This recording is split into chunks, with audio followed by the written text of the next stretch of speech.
My name is John Paul Butcher, and I'm a Platteville High School art teacher. This is our glazing demo. One of the first things we need to do is gather our materials. And you got to start thinking of containers and shelving and where you're going to kind of store everything. Ideally, it should be in a lock cabinet. As you can see, that's something I'm still kind of working on. I have large containers for things that I use a lot of, like silica or EPK. And I have medium sized containers for other things that I don't need a lot of, but I still need them. My smallest containers contain our oxides, which are right there. Mason stains are right above it, because those usually come in just like a pound or 5 pounds. I also have my books and any kind of other scales or sieving materials, measuring equipment that is right there. Then I go in the kiln room so I can mix together our glazed materials. You need good ventilation and a P100 mask or an N95. After talking to a university professor who kind of specialized in safety, he was talking about how important the level of exposure is in terms of how long you are. And I was explaining, it's like, I only do this for 45 minutes, an hour and a half a day, not every day. He said, this is perfectly fine on there. So I'm in a room that has ventilation. I have my mask on. My students do this, same thing. It's about how long your exposure is. With this, you can see that I have a scale. The scale goes down to 1/10 of a gram. That's good for large batches. If you're doing small batches, I would go to 1/100th of a scale. So because you need to make sure you get as accurate as you can. Large scales aren't as big of a deal with that, so it's okay. So I have a container I mix stuff in, and then I have a much larger one that I put all of the materials in. And you notice I have a card that's right next to me that I take a marker off and I cross it off. I kind of print these off. At some point, I might laminate them and use like a wet erase marker instead. But I just don't want to mess up. I don't want to accidentally put the same thing in twice. Or if I get bothered, I have to be able to remember where I left off. My students do the same thing. And when we end up putting these and actually making all these, uh, we never mix them into our class bucket. We always do a test tile first and throw it in the kiln, make sure that it is the same.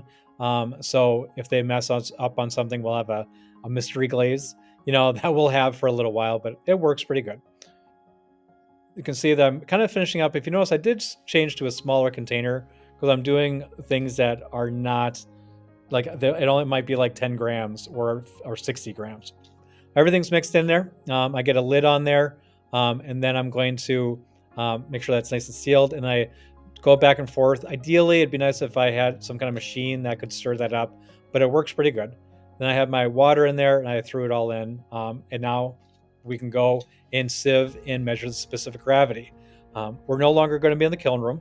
Once the water is in the mix, it's perfectly fine because it's that airborne silica that we try to avoid.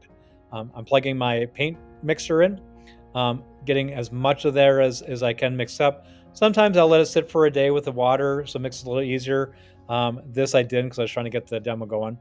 Then I have another bucket, and I pour them. I put a, a sieve on there that I get, like a basic one I get from Walmart.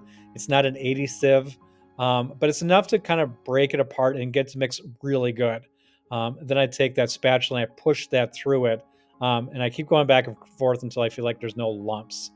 Once I feel like it's pretty good, I'll get my smaller scale out. That's a little more. That's my 0.01 scale. I have 100 milliliter graduated cylinder, and I test the specific gravity. I noticed on this one that I'm shooting for a 1.43. This ended up being 1.46. I'm sorry, 1.56. I needed to add 100 more grams. I'm sorry, 400 more grams of water to it. Mix it up, and it was good. That's my tile. I do 3 dips into it. Kind of make sure each one of them is dry before I do the next one.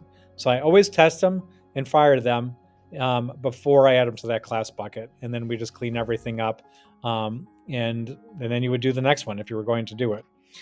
Trying to make sure you keep good logs, and try to find a system that works for you. This system has changed so many times for me that I feel like this is the best one so far. I'm probably going to change it again.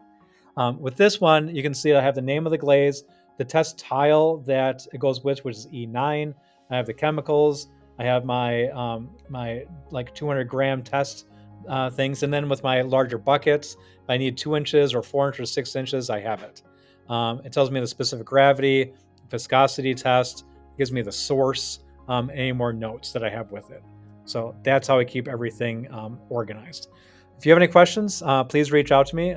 It's a passion of mine, and I would love to help you if you need it. And good luck. Bye.